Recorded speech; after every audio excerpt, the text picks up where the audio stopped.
धडा आहे प्राण्याचं वर्गीकरण. या आधीच्या म्हणजे मागच्या वर्षी सुद्धा आपल्याला विज्ञान भाग 2 मध्ये द्वितीय सत्रामध्ये नाही तर प्रथम सत्रामध्ये पहिला धडा होता वनस्पतीचं वर्गीकरण.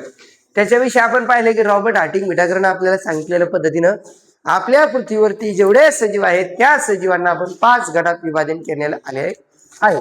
त्याच्यामध्ये मोनेरा, प्रतिष्ठा, कवक, वनस्पती आणि प्राणी. त्याच्यातले जे 3 जण आहे पहिले मोनेरा, प्रतिष्ठा आणि कवक या 3 विषयी आपण डिटेलमध्ये इयत्ता 8वीला पहिल्या धड्यामध्ये सजीवाचं सजीव आणि सजीव सृष्टी आणि सूक्ष्मजीवाचं वर्गीकरण नावाचा पहिला धडा होता 8वीला. मागच्या वर्षी 6वा धडा होता वनस्पतीचं वर्गीकरण. आणि यावर्षी आपण पाहतोय कोणाचं? प्राण्याचं वर्गीकरण. तर प्राण्याचं कोणी वर्गीकरण करण्याचा प्रयत्न नाही केला का? हो, केलेला आहे. तर कोणी कोणी प्रयत्न केला या ठिकाणी? प्राणी वर्गीकरणाचा इतिहास आपल्याला सांगतो आणि इतिहास लोक म्हणतात मत पूछो. कोणी कोणी केला? तर अरिस्टॉटलने केला. अरिस्टॉटलने जी पद्धत वापरली तीच पद्धत बाकीच्या इतर कार्यकर्त्यांनी सुद्धा वापरली. थिओफ्रेस्टस, प्लिनी, जॉन रे, लिनियस यांनी सुद्धा ही कृत्रिम पद्धती सांगितली. कोणी सांगितली होती कृत्रिम पद्धती? आवटे सर नाही, अरिस्टॉटलने सांगितली होती. बरोबर आहे. अरिस्टॉटलने ही जी पद्धत सांगितली कृत्रिम पद्धती, जी पद्धती थिओफ्रेस्टस, प्लिनी, जॉन रे आणि लिनियसनं वापरली होती. मग बरं वर्गीकरण केलं, मग कशाच्या आधारावर केलं बरं? तर त्याचे वर्गीकरण करत असताना त्यांनी सांगितलं की शरीराचा आकारमान कसं आहे, लहान आहे, मोठं आहे, सूक्ष्म आहे, मध्यम आहे, खूप जास्त मोठे, खूप जास्त छोटे, बरोबर आहे. त्यानंतर त्यांच्या सवयी कशा आहे, त्यांच्या खानपान कसं आहे की नाही. त्यानंतर आदिवास म्हणजे राहायला कुठे आहे? जमिनीवर आहे, पाण्यात आहे का, दोन्ही ठिकाणी उभयचर, बरोबर आहे. त्याचबरोबर हवेमध्ये राहतं का, है की नाही. खेचर म्हणतो आपण त्याला, खेचर, आज मैं ऊपर, है की नाही. त्याच्यानंतर हे जे झाली पहिली पद्धत झाली. कोणी सांगितली? अरिस्टॉटलला. तीच कोणी वापरली? या कार्यकर्त्यांनी. कोणती पद्धती ती?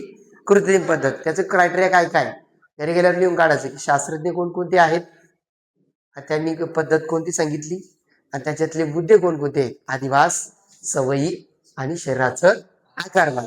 दुसरी पद्धत कोणी सांगितली? नवीन पद्धत आली, नैसर्गिक पद्धत. आता ही नैसर्गिक पद्धत जर सांगितली ती कोणी सांगितली? ही पद्धत कोणी सांगितलेली आहे? तर या ठिकाणी पुढे शास्त्रज्ञ दिले आपल्याला डॉमझस्की आणि मेयर यांनी ही पद्धत सांगितली होती. पण त्याच्या आधी एक गोष्ट लक्ष द्या, नैसर्गिक पद्धतीमध्ये क्रायटेरिया काय काय? शरीर रचनेविषयी गुणधर्म, त्यांच्या पेशी, गुणसूत्र, जैव रासायनिक गुणधर्म ह्या मुद्द्यावर आधारित होती नैसर्गिक पद्धत. त्याच्यानंतर जी पद्धत आली उत्क्रांतीवादावर आधारित. आता उत्क्रांती काय असते हे आपण विज्ञान भाग ह्याच याच्यामध्ये भाग 1चा जो भाग 2चा जो पहिला धडा होता त्याच्यामध्ये आनुवंशिकता उत्क्रांती धड्यामध्ये आपण पाहिलेलं आहे. मग डॉमझस्की आणि मेयर यांनी काय केली? उत्क्रांतीवादावर आधारित पद्धती वापरली आणि ती पद्धत वापरून काय केलं? प्राण्याचं वर्गीकरण केलं. अलीकडच्या काळात कार्ल वूज ह्या जो व्यक्ती आहे यांनी सुद्धा काय केले? प्राण्याचं वर्गीकरण केलेलं आहे. असे हे 5 ते 7 शास्त्रज्ञ त्यांनी प्राण्याचं वर्गीकरण करण्याचा प्रयत्न केलेला आहे. प्रत्येक याच्यावर आपल्याला एक मार्काचा प्रश्न विचारला जाऊ शकतो बरं का, की कृत्रिम पद्धती कोणी सांगितली? अरिस्टॉटलने सांगितली. नैसर्गिक पद्धत कोणी सांगितली? तर हे बाकीचे शास्त्रज्ञ तुम्ही नाव घेऊ शकता, थिओफ्रेस्टस, प्लिनी आणि डॉमझस्की, मेयर यांनी उत्क्रांतीवादावर आधारित पद्धत सांगितली आणि कार्ल वूजने आधुनिक पद्धत सांगितली. बरोबर. आता वर्गीकरण का करायचं?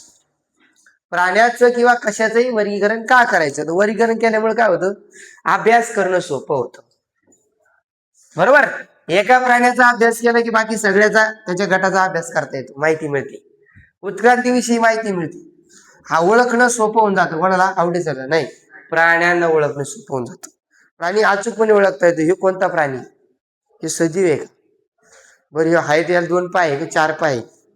हे हवेत राहतं, जमिनीवर राहतं, काय खातंय? अन्न खातं, शेण खातं, हे कळतं, है की नाही. ही प्राण्याच्या इतर प्राण्याशी असलेले नातं कळतं. आता आपलं आणि गाई म्हशीचं त्याचं काय घेणते नाही? लय मोठे घेणते नाही. गाईचं म्हशीचं ज्याचं आपण दूध खातो त्या जनावरांचं आपलं खूप मोठं देणं घेणे, कारण आपल्याला जे अन्न भेटतं ते अन्नाचं चक्रीभवन करण्यासाठी गाई म्हैस आपल्याला मदत करतात. बरोबर. आपण त्यांच्याकडून खातो, पण त्यांना वनस्पतीकडून भेटतं. वनस्पतीला लागणारं खत पाणी कोणाकडे? गायीकडे. आपल्या गोठ्यातली गाय काय करते? आपल्या मातीचे आरोग्य ना आपल्या आरोग्य दोघांवर काम करते, म्हणून आपल्या गोठ्यात गाय पाहिजे. ठीक आहे. मग प्रत्येक प्राण्याचा अधिवास निसर्गातील नेमके स्थान समजायला मदत होते. प्राण्याचं राहण्याची जागा कोणती आहे, त्यानंतर त्याचे त्याचं स्थान काय, आपल्या प्रत्येकाचं निसर्गातला रोल काय. आपला रोल हा आहे की आपण भक्षक आहे. आपण फक्त काय करायला लागलोय?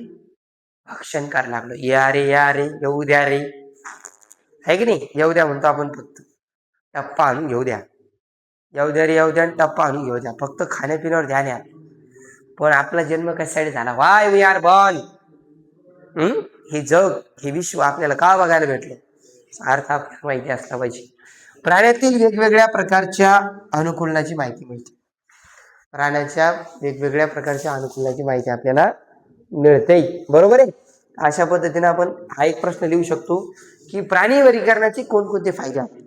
त्याच्यातले कमीत कमी 4 तरी आपण पाठ करायचे. सोपं आहे एकदम. त्याच्यानंतर याचा इतिहास लिहून काढायचा आहे. कोणकोणत्या प्राण्याने टेबल तयार करू शकता तुम्ही.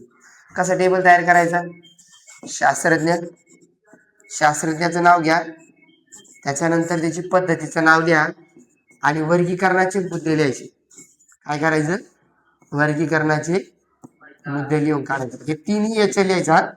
नैसर्गिक पद्धत कोणी सांगितली, कृत्रिम पद्धत कोणी सांगितली, ठीक नाही, उत्क्रांतीवादावर आधारित पद्धत कोणी सांगितली, त्याचे क्रायटेरिया काय काय होते ते तुम्ही लिहू शकता. आपल्या नोट्स मध्ये आहे ते, बरं का? लिहून आणा नोट्स मधून. चला पुढे जाऊया. प्राणी वर्गीकरणाची पारंपरिक पद्धत.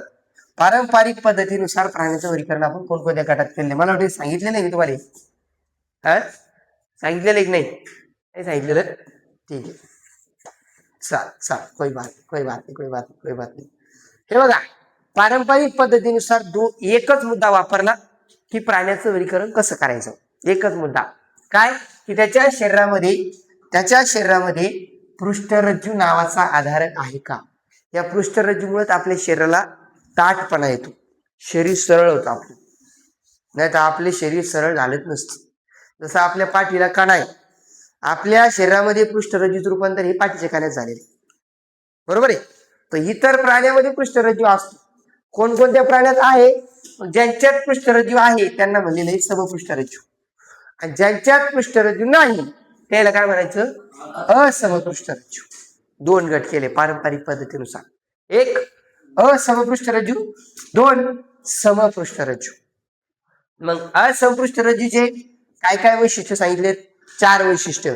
जे 4 असमपृष्ठरज्जूचे त्याच्या विरुद्ध समपृष्ठरज्जूचे आहे. म्हणजे तुम्हाला 2 मार्काचं फरक स्पष्ट करायला विचारलं तर इथं आलं पाहिजे की असमपृष्ठरज्जू प्राणी जे आहेत सांगितलंच त्याच्यामध्ये की पृष्ठरज्जू नसतो, म्हणून पहिली ओळ लिहिली. शरीरामध्ये पृष्ठरज्जू नावाचा आधार नसतो. मग कोणामध्ये असतो? समपृष्ठरज्जू मध्ये असतो. ठीक आहे. दुसरी गोष्ट, ग्रसनीमध्ये कल्लाविधारे नसतात, तिकडे असतात. इकडं नसतात, तिकडं असतात. इकडं नसतो, इकडं असतो. इकडं पृष्ठरज्जू नसतो, तिकडे पृष्ठरज्जू असतो. इकडे ग्रसनीमध्ये कल्लाविधारे नसतात, तिकडे ग्रसनीमध्ये कल्लाविधारे असतात. त्याच्यानंतर काय सांगितलं? चेतारज्जू आसन हा दोघाला पण असतो. समपृष्ठरज्जूला पण आहे, असमपृष्ठरज्जूला सुद्धा आहे. तर याच्यामध्ये काय सांगितलं की चेतारज्जू हा कसा आहे? युग्मांगी असतो. युग्मांगी म्हणजे असं जोडलेला असतो, आणि पुन्हा तो भरीव व शरीराच्या आधार बाजूला असतो. आधार म्हणजे खालच्या बाजूला. शक्यतो हे प्राणी जमिनीवर रेंगाळतात, जमिनीवर राहतात किंवा पाण्यात राहतात. यांना आजूबाजूच्या जमिनीच्या कंपन त्यांना ऐकू आली पाहिजे, समजली पाहिजे, म्हणून खालच्या बाजूला त्यांचा काय असतो? चेतारज्जू असतो. मग त्यांच्यामध्ये काय असणार आहे? यांचा भरीव आहे तर त्यांचा पोकळ असतो, त्यांच्यात एकच असतो, आणि यायचा भरीव आहे त्याचा पोकळ. यांचा आधार बाजूला आहे, त्यांचा पृष्ठ बाजूला असतो. बरोबर आहे ना? पाठीमागच्या बाजूला आहे ना, पृष्ठ बाजूला आहे ना पृष्ठरज्जू, आपण त्या गटात येतो समपृष्ठरज्जू. बरोबर आहे. मग हृदय कुठे? पृष्ठ बाजूला. आता यांचं हृदय पृष्ठ बाजूला आहे, पाठीमाग हृदय. आपलं हृदय कुठे आहे? पुढं आधार बाजूला आहे. आधार बाजू आहे. पुढची बाजू म्हणजे पुढची किंवा खालची. सगळे प्राणी असे चालतात ना, ही आधार बाजू झाली. आधार आहे का नाही? पृष्ठ म्हणजे वरची. हे फरक स्पष्ट करायचा मुद्दा लिहून काढायचा. याच्यापैकी असंपुष्टरज्जू प्राणी जे आहेत ते 10 गटामध्ये आपण काय केलेत, 10 संघ तयार केले तिचे. आणि समपृष्ठरज्जूचे किती केलेले आहेत, हे बघा इथे समपृष्ठरज्जूचे मुद्दे सांगितलेले बरं 4, जे विरुद्ध आहेत असंपृष्ठरज्जूच्या. मग प्राणीसृष्टी त्याची असंपृष्ठरज्जू ही पहिली उपसृष्टी, दुसरी समपृष्ठरज्जू. असंपृष्ठरज्जू मध्ये 10 संघ आहेत. 10 संघ कोणकोणते, आदिजीव, रंध्रीय, सिलेंट्राटा किंवा निडारिया, चपट्याकृमी, गोलकृमी, वलई, संधिपाद, मृदुकाय, कंटक चर्मी आणि अर्धसंपृष्ठरज्जू. हे 10 आपण पाठ करायचे. ठीक आहे. त्याच्यानंतर संपृष्ठरज्जू मध्ये संघ आहे समपृष्ठरज्जू. त्याच्यात 3 उपसंघ तयार केलेत. युरोकॉर्डेटा, शेपटीकडच्या भागामध्ये पृष्ठरज्जू असतो. सेफॅलोकॉर्डेटा, पूर्ण शरीराच्या लांबी इतका पृष्ठरज्जू असतो. आणि व्हर्टिब्रेटा, त्यांच्यामध्ये पृष्ठरज्जूचं रूपांतर हे पाठीच्या कण्यामध्ये झालेलं असतं, म्हणून त्यांना व्हर्टिब्रेटा म्हणतात. व्हर्टिब्रेटा, व्हर्टिब्रल कॉलम, व्हर्टिब्रल कॉलम तयार झाला असतो, पाठीचा कणा तयार झाला असतो. त्याची 6 वर्ग तयार केले, पहिली, दुसरी, तिसरी, चौथी, पाचवी, 6वी, 6 वर्ग आहेत. मग प्रत्येक वर्गामध्ये त्याचं नाव वेगवेगळं. पहिला आहे चक्रमुखी, चंद्रमुखी नाही, चक्रमुखी, त्याचं तोंड असं गोल असतं. मत्स्य, मासे. उभयचर, जे पाण्यात पण राहते आणि जमिनीवर पण राहते, बाहेर नाही, जमिनीवर राहते. सरीसृप, सरपटत चालते जमिनीवर म्हणा, भिंतीवर. पक्षी, जे हवेत चालते, हवा हवे, हे की नाही. आणि सस्तन, जे आपल्या बाळांना दूध पाजतात, जन्म देतात आणि 6 महिने आपण येतो त्याच्यामध्ये. बरोबर आहे.